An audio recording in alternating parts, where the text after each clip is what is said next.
Okay, I am back. It is time for virtual health lesson 4. I'm going to get back into my screen share.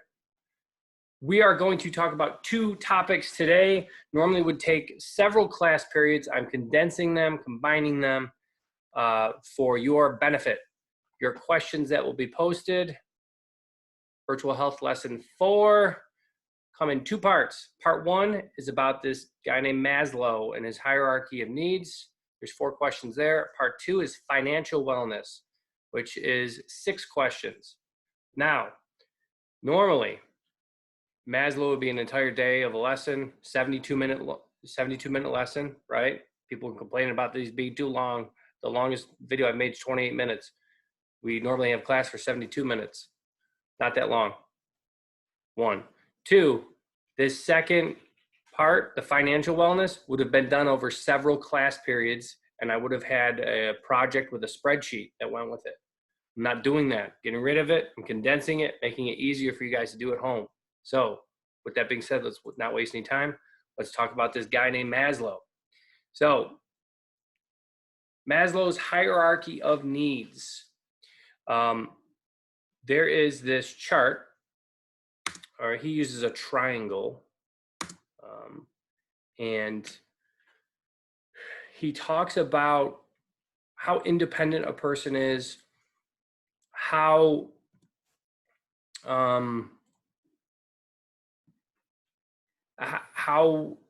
far you've gone in your life and what you've accomplished and where you see yourself at.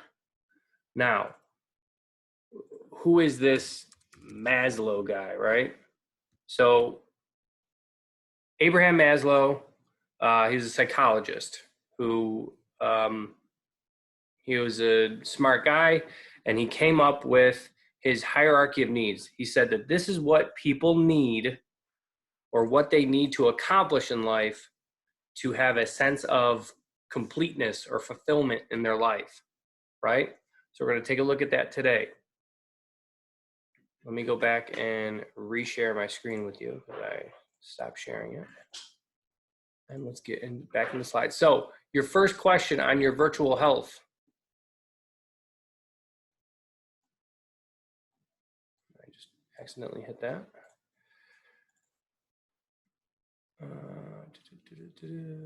Sorry guys, this thing gets in the way and it's a pain in the butt to move.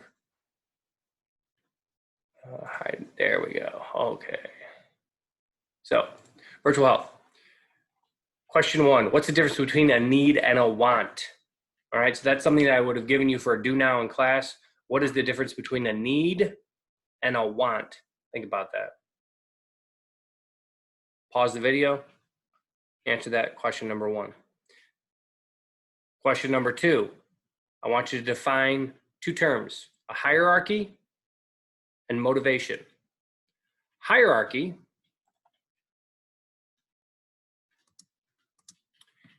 is to order by means of importance. Usually we put the most important thing on top.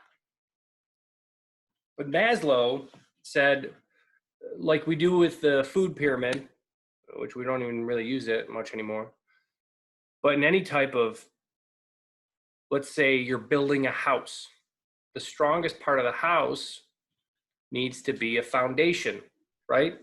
Think about if you build a house on sand, or if you build it and then a sinkhole occurs, your house is going to fall apart. Doesn't matter how good the walls are, how strong the roof is, if you don't have a good foundation, then your house isn't going to stand for a long time.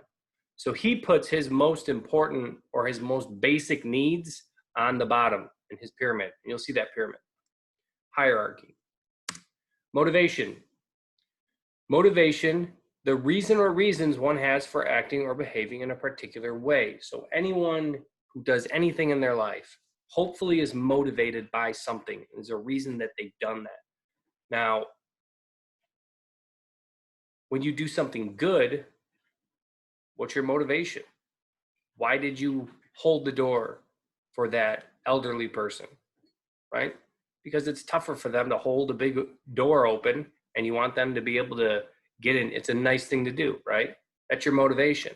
You're a nice, kind individual. Motivations can be for wrong things too, or for more desperate needs. Some people may steal because they don't have any food, they don't have any way to provide, they don't have a job, and they need to steal to survive, right? Different motivations. So hopefully you put in your answer difference between need and a want. Need is something that you need to survive, right? A want is something that you just want. Mr. Eckert doesn't need coffee in the morning, but he wants it. It helps him get through the day.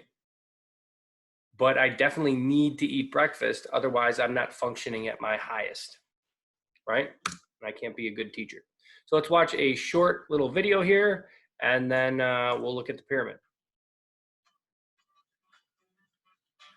Now I'm going to pause one more time. If you go into your questions, so I'm going to get this out of here. I'm going to go into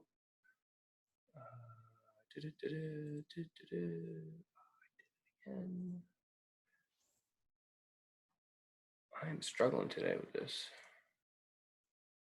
All right, so number 3 says, while watching the video with Mr. Eckert, fill in examples of each of the following sections of Maslow's hierarchy of needs. So there are 5 sections: physiological, safety, social, self-esteem, self-actualization. I want you to fill in each one of these sections with the information that I give to you, or the video gives to you, right? So let me go back there. Let's go back into the video and hit it.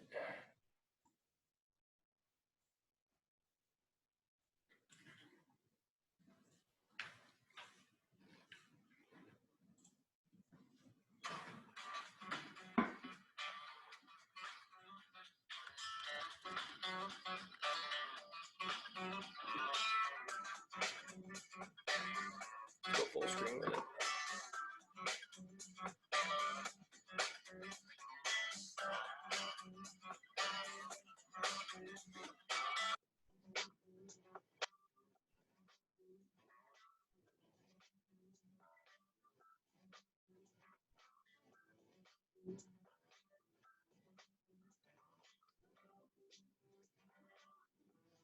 So his theory was that in order for a person to be their true best self, or to accomplish everything they need to in life, there are 5 areas: physiological, physically, your health, then is safety, then social needs, self-esteem, and self-actualization.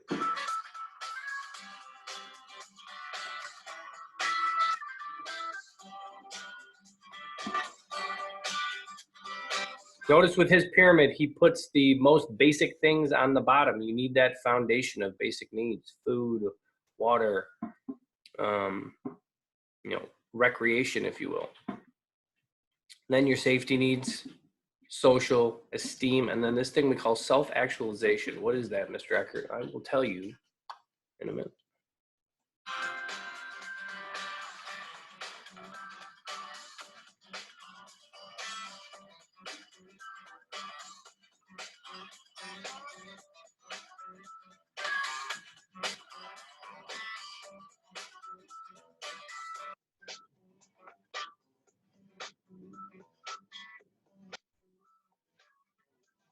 So your physiological are your basic needs: food, water, clothing, warmth, shelter.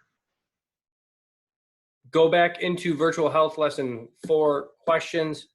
Fill in those 5 things: clothing, food, water, warmth, and shelter.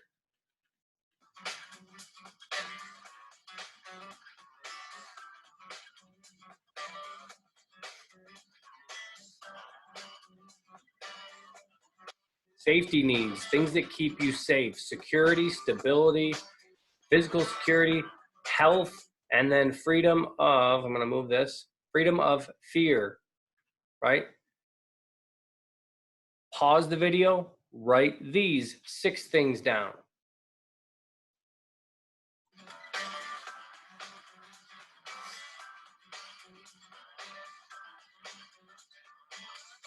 Now we have your social needs. Yes, you have a need of interacting with humans. You've noticed that throughout this time, you're losing your mind, you're going crazy. You're not interacting enough with people that you know, right? So you have to reach out to those people and do that. And part of that is doing virtual health class with Mr. Eckert. Hey. So what's social? Intimacy, love. I'm gonna go back so you can get those. Intimacy, love, being accepted, sense of connection, friendship, and family. Write those down right now.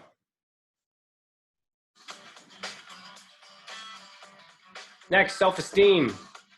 How you feel about yourself, right? Everyone knows what self-esteem is. How you view yourself. That you get from achievement, confidence, recognition, respect by others, and competence. So how the things you accomplish in life boost you up, make you feel good. You have a higher self-esteem. You have a better self-image, gives you more confidence. And that can help get you to try new things or push harder to accomplish more in your life. And then finally, self-actualization.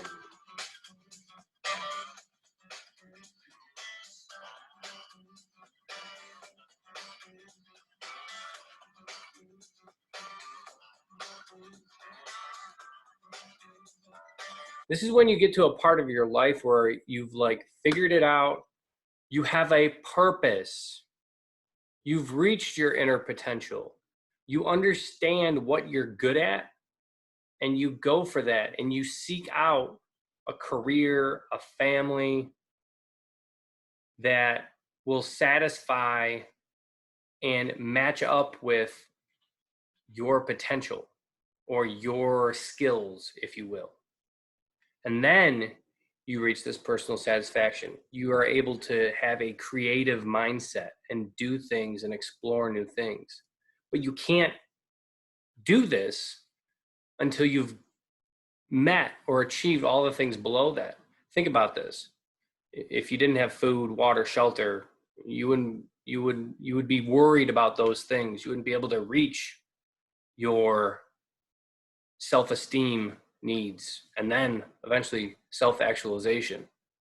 So then I'm going to stop the video there and I'm going to go back to the questions and we're going to say, all right, we filled all those in. Where in the pyramid do you see yourself right now? Right? Not a lot of people at your age should be on the self-actualization area of the pyramid, right? So I'm going to go into the pyramid here because you're still figuring out what it is you want to do with your life outside of school, right? But hopefully you are somewhere on step 3 or 4. And I understand, especially in a time like this, a lot of people may be struggling right now with safety, shelter, food, and luckily the school is being able to provide that still to everyone.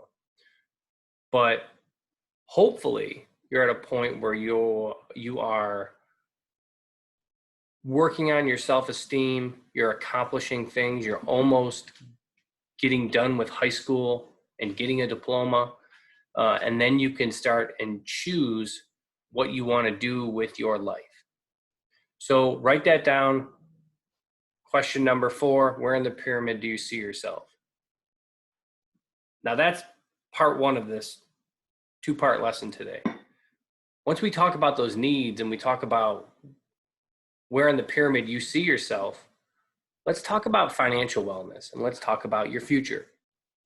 So the first question for financial wellness says, where do you see yourself at age 25? And I put in parentheses there some ideas. Do you want to be married? Do you want to have kids that young? Do you want to have a job? What type of education do you want to have accomplished? Some people might just want to do a high school diploma and then get to work. I applaud you. That's great. Some people might want to go into a skilled trade, which would take like a 1 or 2 year certificate program. I applaud you. Good job. Some people might want to do a 4-year degree. Some people might want to become a doctor. These are all great things. Some people may have dreams. Some people dream to be famous one day. Some people dream to be an NBA superstar. I'm not going to poo-poo on your dreams, but at the same time, you need to always worry about, if this doesn't work out, what am I going to do, right? So for the budding NBA superstars that I know, there are individuals that you've never even heard of that were amazing basketball players, football players, baseball players that had a really bad injury and they never recovered 100% and reached their full potential. Those individuals that relied on sports or music or art when they were younger didn't ever get like really, really, really good at it to where they could make a lot of money doing that. And they struggled in life, right? I know some individuals that are in that position to this day. They've come and visited us at East, right?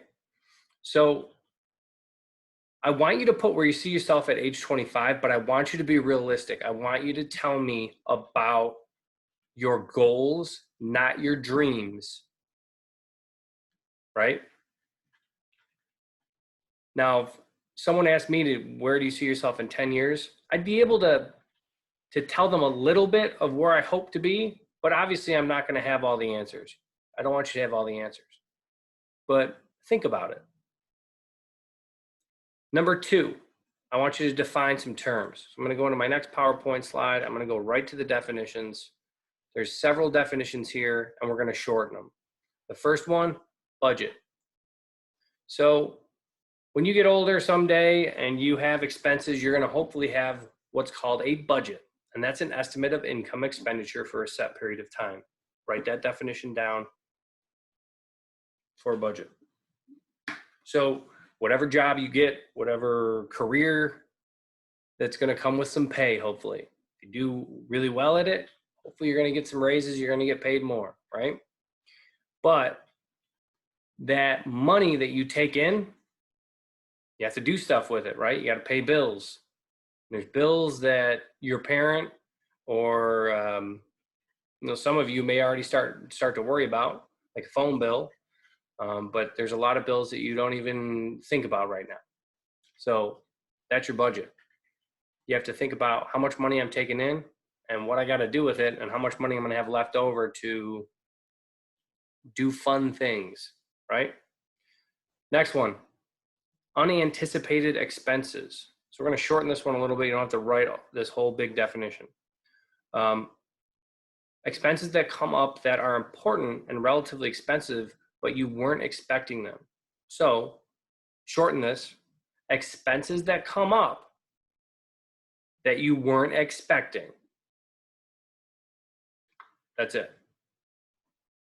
And when an expense comes up that you weren't expecting, that's a need, right? If my furnace blew today, God forbid, knock on wood, I would have to get that fixed. Otherwise, my family would be very cold.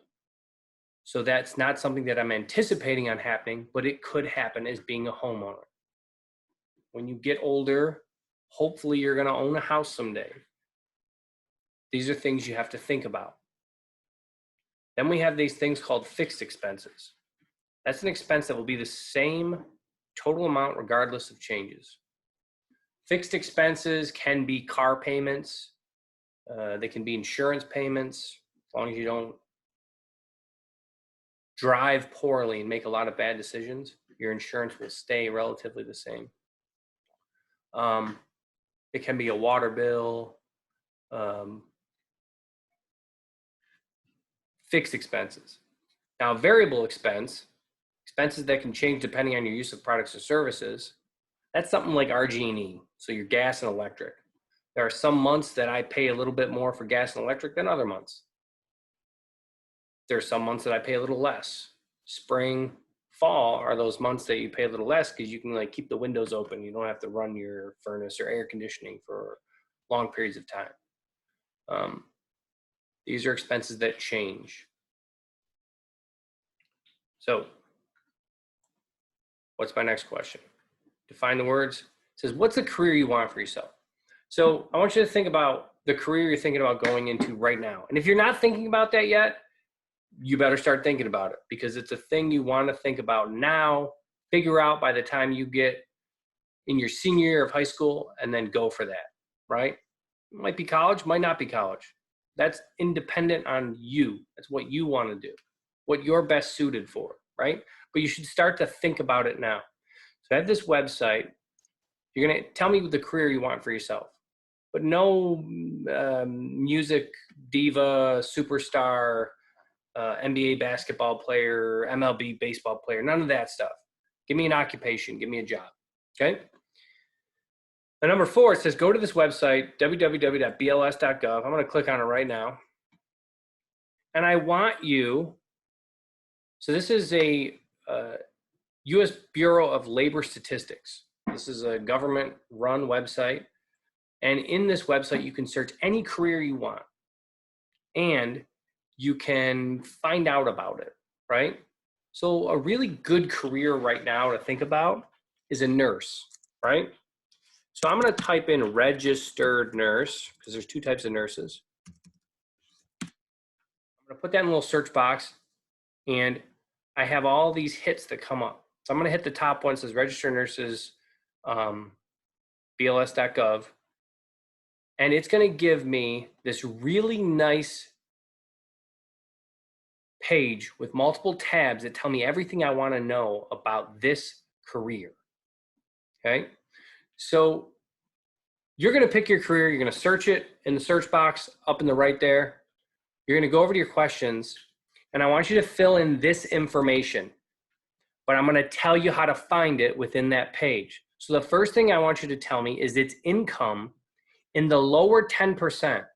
Now, when you talk about income for jobs, there's a median pay, right? So median pay for a registered nurse, $71,730 per year. That's really good. That's good. But it's not the starting pay. When you are young, you finish college, you don't make as much money as someone that's been doing it for 10, 15, 20 years. You need experience. There's opportunities that will come up. The better you do, the better you perform, the more money that company will give you. So how do I figure out what the actual starting pay is? I'm going to go down to this section right here, or go over to the tab right here. It says pay. I'm going to click on pay, and it's going to tell me in this top paragraph here, the lowest 10% earned less than $50,000, and the highest 10% earned more than $106,000. Now that's really good. If you're making over 6 figures, very good. But that's usually people that have been working as a registered nurse for a long time. But the starting pay, the lowest 10%, $50,800. Okay? Not bad. That's a really good starting pay. Teachers start off at like $43,000, $44,000 right now. So income in the lower 10%, if you're going to put registered nurse, you put about $50,000. Education required. Go back to this site. Click on how do I become one? Click on that. First part says education. Nursing education programs usually include anatomy, physiology, 4 years to complete. It's a Bachelor of Science. Write that down in your virtual health, what your education requirement is. The next one, important qualities needed for a job. This is important because not enough people do this. And I remember going to school and college and looking at certain people that we would give pretend lessons to other college students, and you would watch a teacher and they just didn't have it, right? You just knew, like, They were too shy. They were too introverted. And they didn't have the people skills to actually be a teacher. And I would think to myself, why is this individual wanting to become a teacher? Because they don't seem like they like talking in front of other people. And it would puzzle me, but a lot of people make this mistake. They get into a job or a profession or career that's really not suited for them. It's not tailored for their skills, right? So we're gonna look up and tell me the important qualities. So if I go into the how do I become one, I'm gonna scroll down to that section and it says important qualities, what it takes to be a good nurse, right? Critical thinking skills, communication skills, compassion, big one for nurses. If you're a mean nurse, doesn't have a lot of compassion for people, I don't want you to be my nurse. I want to have compassion for my needs, because if I'm seeing you, there's something physically or emotionally wrong with me, right? So you got to have compassion. If you're not a very compassionate person, don't become a nurse. You got to have emotional stability, and you got to have physical stamina. Think about nurses now, right now, in the hospital, dealing with New York City. And I just saw a story on the news last night about several nurses from Rochester that are going to New York City to help out. And I just applauded them. The heroes, right? They're going to where it's really rough right now, really bad right now.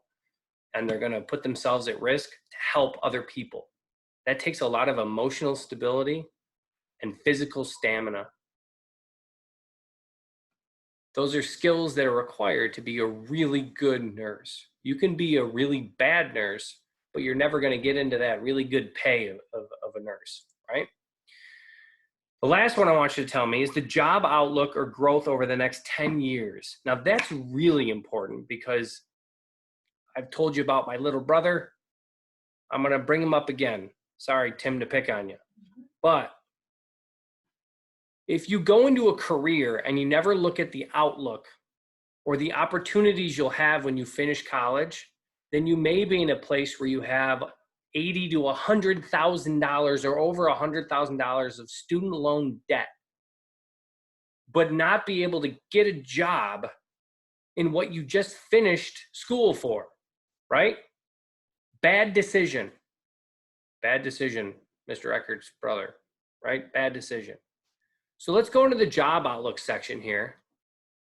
And it's going to tell me how the employment need is projected in the next 10 years. So at the top here, it says employment of registered nurses projected to grow 12% in the next 10 years, 2018 to 2028. 12% is really good, all right? And they give you actual numbers down here and saying, here's the employment right now is about 3,059,800 workers, but they think by the year 2028, they're going to need about 3.4 million, over 3.4 million. That is a large change, about 371,000 individuals. That's a 12% change. That's really good.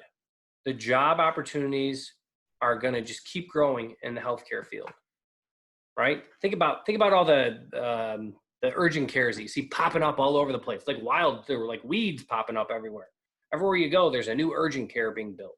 They all need nurses to work there, okay? I like to pick on some people. There's always people that say, I want to be a video game designer. Okay, let's look at that real quick. And I'm not going to look at the everything for that, but I want to look at some information. So that's what's called a multimedia arts and animator. And then there's this careers in video game development. So that's like video game tester. Someone wants to play video games for a living, right? And they tell you some stuff about, this is an article on that, and I don't want to get into that, but I want to look into the job, right? So I want to go into this multimedia arts and animators section. Now, the median pay, 72,000. Ooh, really good. Well, let's look at the 10% pay. 10% pay for that is less than $40,000. It's not really that good, okay? It's not terrible, but it's not that great. But let's look at the job outlook, because that's really the most important thing. Now, the nurses were expected to grow 12%. The job outlook for multimedia arts and animators projected to grow 4%. Now, 4%. It's not really that great, right? Plus, you got to think about it, with the advancement of technology, we may not need as many humans to do that, and labor in America is much more expensive. And a lot of these jobs are being outsourced to other countries because it's cheaper for the company to do that. That's why a lot of video games are developed in other parts of the world. People always bring that up. I want to just point that out. The job outlook for that's not that good. Now, I'm not saying don't pick it, but just be aware of that, right? Make a smart decision. Let's go back to your questions. Number 5, calculate your monthly salary using this calculator. So here's what you're going to do. You're going to take the lower 10%, the starting pay, and you're going to click on this calendar right here. This is your take-home paycheck calculator. So let's say you make about $40,000 a year. You're going to type that in over here. And I want you to click on this drop-down box and hit monthly. Now, when you go to file taxes, you're going to file taxes as if you're single at some point. And there's other questions they're going to ask. And I don't want you a number of children. You're not going to have any, hopefully, unless you have a kid right now, and you're going to put, you have one kid, right? Other income, you're not going to have any. Pre-tax deductions that you want to estimate at about $6,000 for like healthcare, stuff like that. You have to pay for these things when you get older. And then there are things that we are going to call your taxes, your state income tax. Well, state income tax in New York is pretty high. It's about 9%. So put 9% down in this box here and then hit the calculate. And you will see that in a month, if you make $40,000 a year, that's your starting salary. So when they give you that figure in BLS.gov, you're going to take your starting salary of the occupation you picked, put it in here. If I made $40,000 a year, my final paycheck for the month is about $2,100. Okay, it's not terrible. Right now, Mr. Eckert is bringing home, I'd say a little over $3,000 by myself. But I take a lot of my salary and I spread it out over the year, so it's you got to think of it that way. So it's about a little over $3,000, $3,200 a month is pretty much my take home, and I'm at a median pay for a teacher. So what I want you to do is I want you to take that number and I want you to look into a couple things. Okay, I'm going to go back to the slides right here, and then we're going to be done with this. And we're going to look at some expenditures. So first expenditure I want to talk about is student loans. So this is a loan calculator based on someone who has an $80,000 loan balance, and they decide to try and pay that loan off in 10 years. You're looking at a monthly loan payment of $949, right? Now, a lot of people don't take the 10-year option. They do like a 20-year, or they do what's called income-based payment. So you're probably looking at, if you do an income-based payment on $40,000 a year, you're probably looking around like $300-400 a month for student loans.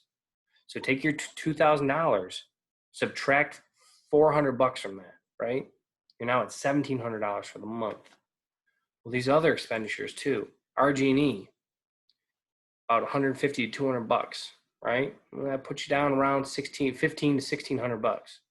Water, it's cheap. Water's pretty cheap. Thank you. So that'll put you, let's say you're at $1,500 for the month. And you got to pay internet. Depending on the internet cable package you get, you're looking at anywhere from $70 to $100. All right, so now you're at like $1,400. You got car insurance for guys. Sorry guys, it's more expensive. That's anywhere from $150 to $200 for a guy. I know a kid right now that graduated last year that is paying like $2,000 for car insurance because he's gotten into a lot of accidents, made a lot of bad decisions. It's insane. That would be your whole paycheck making $40,000 a year. So take that off. You're at about like, let's say you're at like $1,300 now. We already figured your student loans. So then what else you need? You need food, water, and then you want to have some money left over to do what you want. Normally what we'd have you do is we'd have you go into the spreadsheet calculator. It would give you your expenditures, a car payment. So let's say you're at like $1,200 after all the things you pay for. Now you have a car payment. Car payment probably about $500, right? So now you're at $700 for the month.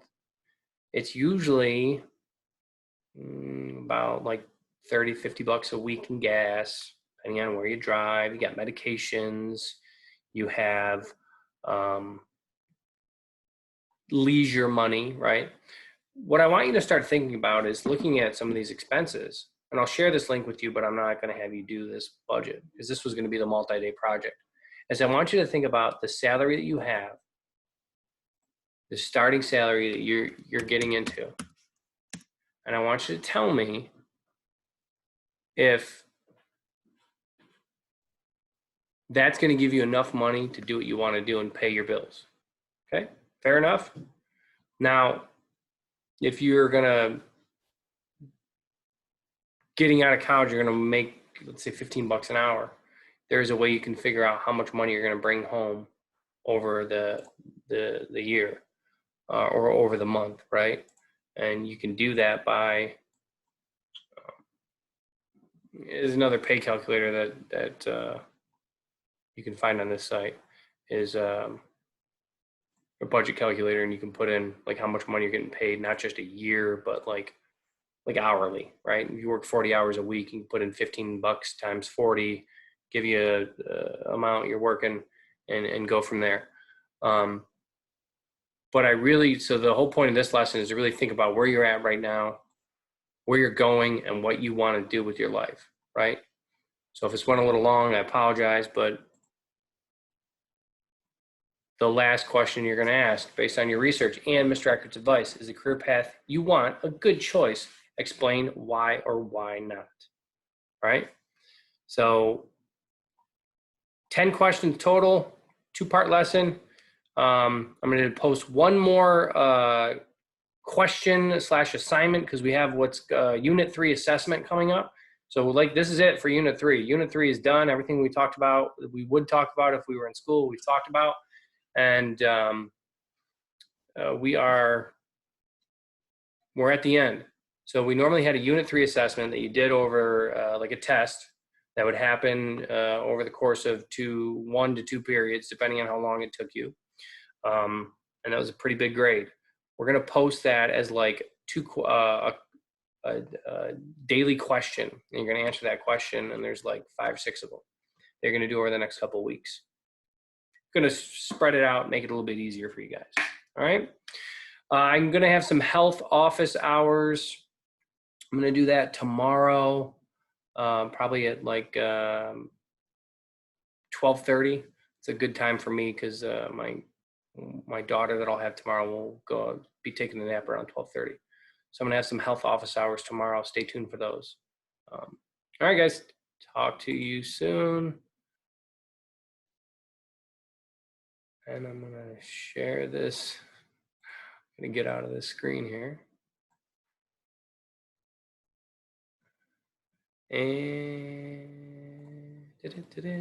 no, get out of that. Eckert, stop. And bye.